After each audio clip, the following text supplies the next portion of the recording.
कहते हैं कि प्यार, शादी और बच्चा हर कपल के लिए बहुत ही प्यारा अनुभव है, जो न केवल उन्हें एक खूबसूरत रिश्ते में बांधे रखता है, बल्कि इस तरह की जोड़े अपने रिलेशन में आगे बढ़ते हैं। हालांकि इस महिला के साथ ऐसा नहीं हुआ।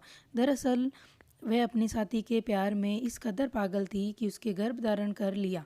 किसी ने ठीक कहा है कि एक सफल रिश्ते के लिए कपल का न केवल एक दूसरे के साथ जुड़ना बहुत ज़रूरी है, बल्कि उन्हें एक दूसरे के प्रति ईमानदार रहने की भी ज़रूरत होती है। यही वजह है कि रिश्तों में विश्वास की कमी की वजह से कभी कभार सब कुछ बिखर जाता है। मेरे साथ भी कुछ ऐसा ही हुआ, जिससे मेरी बाकी की ज़िंदगी पूरी बर्बाद हो गई। दरअसल मैं पिछले 4 साल में किसी के साथ रिलेशनशिप में थी।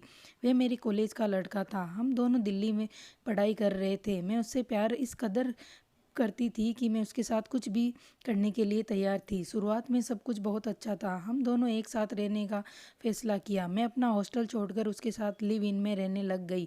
घर का खर्चा उठाने के लिए हम दोनों ने पढ़ने के साथ साथ कमाना भी शुरू कर दिया। लिव इन में रहते हुए हम दोनों केवल मेंटली और सेक्सुअली एक साथ इन्वॉल्व हुए, बल्कि हम दोनों शादी करने का फैसला किया। लेकिन वो कहते हैं ना कि सपने बहुत कम लोगों के पूरे होते हैं। मेरे साथ भी कुछ ऐसा ही हुआ। हम दोनों साथ में फाइनेंशियल, सेक्सुअल और इमोशनल जुड़ गए। अचानक से मुझे अपनी गर्भावस्था का पता चला। बच्चे का पता चलने में काफ़ी डर गई थी, लेकिन फिर मुझे पता चला कि जिससे मैं सबसे ज़्यादा प्यार करती हूँ वह हमेशा मेरा साथ देगा। मैंने हमारे बच्चे के बारे में अपने बॉयफ्रेंड को बताया। मेरी प्रेगनेंसी का पता चलते ही उसके होश उड़ गए।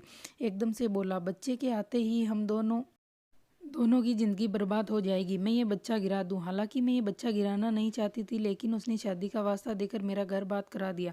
अबॉर्शन के बाद मैं काफ़ी परेशान रहने लगी।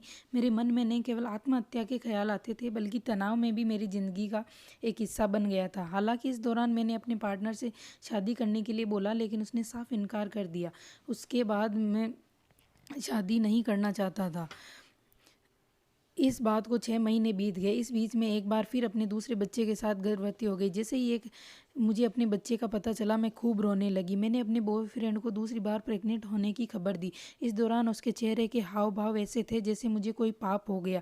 मैंने उससे कहा कि हम कोर्ट मैरिज कर लेते हैं, जिसके लिए परिवार को अभी बताना भी ज़रूरी नहीं है, लेकिन वह गुस्से से चिल्लाने लगा। उसने कहा कि वह आजकल में हमारे बारे में अपने घर पे बात करेगा, जिसके बाद में मुझसे शादी कर लेगा। इस बात को 4-5 दिन बीत गए। मैं उसके जवाब का इंतज़ार ही कर रही थी कि अचानक से मैंने उसका फ़ोन चेक करना शुरू कर दिया। इस दौरान मुझे एक लड़की के रोमांटिक मैसेज मिले। उससे मैं दिल वाली इमोजी भेज रही थी। इस मैसेज को देखते ही मेरा दम निकल गया। मैंने तुरंत उसे फ़ोन दिखाते हुए पूछा कि वे लड़की कौन है, तो उसने अपनी गलती मानते हुए मुझसे माफ़ी भीख मांगी। इस दौरान मैं इतना टूट गई कि मैंने उसके पिता को फ़ोन लगाकर हमारे बारे में सब कुछ बता दिया। उसके पिता ने उसको घर बुलाया। उसके बाद वह कभी वापस नहीं लौटा। उसने मुझे हर जगह से ब्लॉक कर दिया। जिस समय उसने मुझे छोड़ा था, उस दौरान मैं अपनी गर्भावस्था में थी। एक दिन सिचुएशन ऐसी आई कि रास्ते में चक्कर खा के गिर गई। पुलिस वालों ने अस्पताल पहुंचाया। 3 दिन के बाद लावारिसों के बाद मुझे होश आया। जब मेरी तबीयत पहले से बेहतर हुई तो मैं अपने घर पहुंची। इसी दौरान मुझे उसका मैसेज मिला। उसने कहा कि वह अपने घर वालों को मना लेगा। उसने मेरी तबीयत का पता चला है। इस दौरान मुझे एक दवाई भी भेजी। असल में वो डॉक्टर था, जिसकी वजह से मैंने एक बार फिर उस पर भरोसा कर लिया। उसकी सुझाई दवाई मैंने ले ली, जो कि एक अबॉर्शन मेडिसिन थी। मेरे पेट में दर्द होने लगा, जिसके बाद मुझे ब्लीडिंग भी शुरू हो गई। इस अपने साथ सब होते देख मैं समझ गई कि अब मेरा बच्चा नहीं रहा।